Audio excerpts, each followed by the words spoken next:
Bonjour et bienvenue à tous sur ce premier tutoriel pour apprendre à coder la pyramide Sastantua. J'espère qu'à travers ce tutoriel vous apprendrez autre chose que juste à coder cette pyramide, peut-être quelques méthodes, peut-être quelques sources d'inspiration pour de futurs codes. Euh, il y aura différentes techniques de code présentées, différentes astuces présentées au cours de ce tutoriel. Je vous propose de le suivre, pourquoi pas jusqu'au bout. Et donc on va pouvoir tout de suite attaquer cet exercice. Alors, qu'est-ce que Sastantua? Il s'agit de cette pyramide. Euh, la fonction principale s'écrit de cette manière, donc aucun retour puisqu'elle affiche directement en console cette pyramide, et un entier de type, euh, pardon, un entier size qui en fait définit le nombre d'étages que l'on veut afficher. Et sur le dernier étage, on voudra mettre une petite porte supplémentaire qui change de taille d'après les étages que l'on affiche. Donc on aura une fonction spécialement dédiée à ça. Mais ce sera à la fin qu'on le verra. Donc on va s'attaquer tout de suite à regarder comment cette pyramide est foutue. Donc on voit dans un premier temps que le premier étage a une largeur de 7. Ensuite, le deuxième étage a une largeur de 19. Puis le suivant, une largeur de 33, etc. Donc, en fait, ce fichier me permet de vérifier mes calculs et de tomber toujours sur le bon résultat.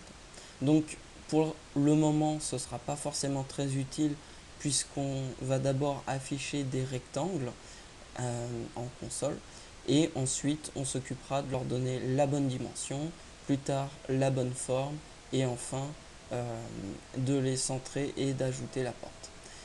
Alors, on va tout de suite attaquer le code. Donc voici le projet que j'ai démarré. On va pas faire tout à la norme exactement comme il faut. Vous allez voir surtout comment coder la fonction et ensuite vous aurez juste à adapter pour rendre votre projet si c'est comme ça que vous voulez le rendre du moins. Donc c'est parti.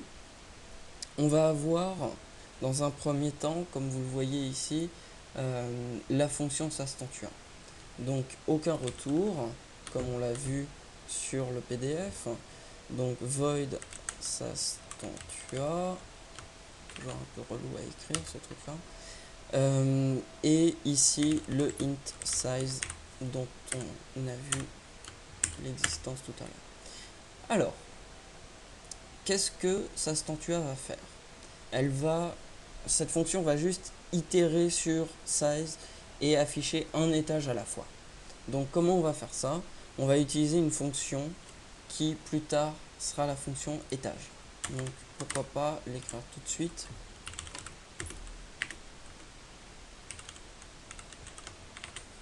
Et cette fonction, on va vouloir lui passer deux paramètres, la hauteur et la largeur de chaque étage. Alors la hauteur, c'est facile, c'est le nombre de lignes dans un étage.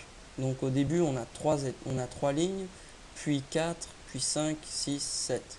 Donc c'est à chaque fois 3 plus un truc, 3 plus l'indice de l'étage. Donc ça c'est l'indice 0, donc 3 plus 0 ça donne toujours 3, 3 plus 1 ça donne 4, 5, 6, 7.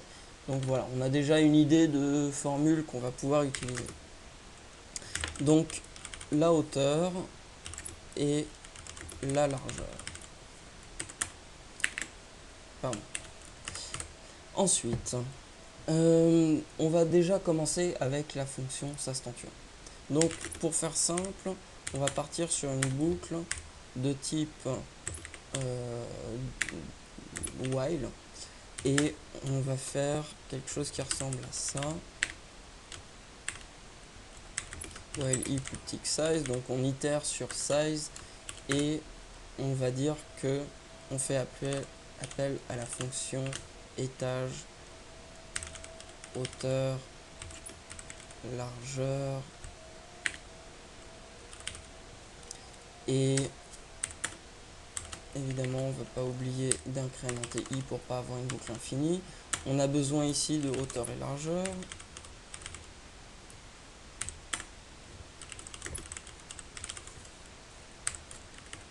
Et on va tout de suite leur donner une valeur arbitraire. On va donner 3. Voilà. Donc on va afficher des rectangles de 3 par 3 pour commencer.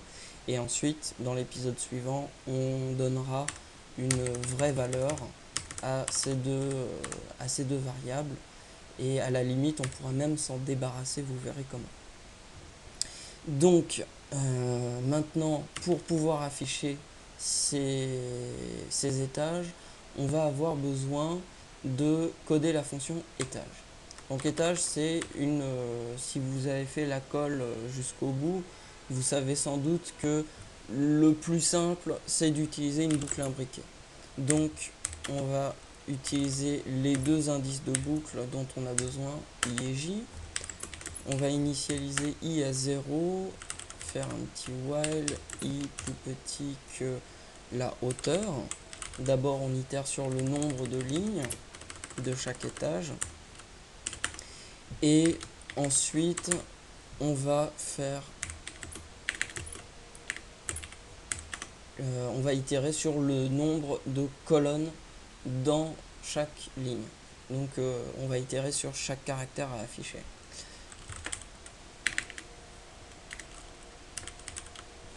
Voilà. Donc, tant que j plus petit que la largeur. Et ici, ce qu'on veut faire, c'est un petit write. Alors on a droit à la fonction ftputchar comme on peut le voir sur le PDF, mais pour faire simple, je vais utiliser juste le write puisque putchar en fait s'écrit en une ligne avec juste un write. Donc je vais tout de suite coder ça. Évidemment il nous faut des guillemets doubles et pas des guillemets simples. Je vais utiliser le point pour une question de lisibilité et on remplacera après coup pour que l'exercice soit correct. Donc là, si je compile, j'ai une petite erreur parce que j'ai oublié un point virgule ici. Voilà. En fait, on a tout sur une ligne. Pourquoi? Parce qu'on a oublié de faire des retours à la ligne. Donc, moi, je vais avoir des retours à la ligne entre chaque ligne dans un étage. Donc, qu'est-ce qui se passe si on fait un petit retour à la ligne ici? Il se passe que tous nos étages ressemblent à ça. Alors, ils sont corrects, on a des carrés de 3 par 3, mais ce que je veux faire, juste histoire que ce soit bien lisible, c'est rajouter un petit retour à la ligne après qu'il ait tracé chaque étage. Voilà. Donc maintenant, si je recompile, voilà. Donc on se retrouve avec des petits étages de 3 par 3 comme on l'a défini ici, hauteur, largeur 3 et 3. Et on a des fonctions qui pour le moment fonctionnent bien, qui n'ont pas de bug apparent et qui pour le moment nous permettent de faire la suite. Donc je vous donne rendez-vous dans un prochain épisode où on va calculer la hauteur et la largeur avec des formules entre guillemets mathématiques, mais surtout la largeur qui sera un peu velue à calculer vu qu'elle ne fait que changer d'un étage à l'autre. Donc ce qu'on va faire, c'est qu'on va calculer la base de chaque étage. Donc pour ça, je vous donne rendez-vous dans le prochain épisode. Si cet épisode vous a plu, pour déjà initier votre pyramide, je vous invite à regarder les vidéos suivantes qui évidemment nous amèneront jusqu'au bout. Allez, rendez-vous dans la prochaine vidéo.